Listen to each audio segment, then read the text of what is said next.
Hello মঙ্কুবাডিস, কেমন আছো সবাই? আশা করছি বিন্দাস আছো। আজকে আমার মন হেভি ভালো আছে, তাই হালকা করে আর কি বিরিয়ানি খাওয়ার ক্রেভিং উঠলো। তো যেমন কথা তেমন কাজ, চলে গেলাম আমার সব থেকে ফেভারিট বিরিয়ানি খাওয়ার ঠেক, যার নাম সুপার হাজি বিরিয়ানি। সস্তায় সুস্বাদু যাকে বলে।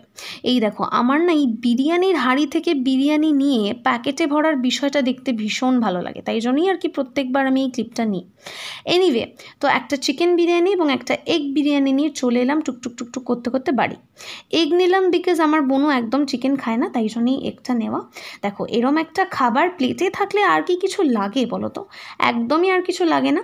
দাম অনুযায়ী টেস্ট কোয়ান্টিটি বেশ ভালো, সাথে একটা ঠিকঠাক সাইজের চিকেন এবং প্রপার সেদ্ধ হওয়া আলু। ব্যাস, 100 টাকার বিরিয়ানিতে লোকজন যেগুলো এক্সপেক্ট করে না সেগুলো আমি পেয়ে গেছি। তো এবার আমি খাই, তোমরা দেখো। Bye bye. হ্যাঁ, এবার এটা যেটা দেখতে পাচ্ছ এটাকে ফুড গ্যাজামি বলে।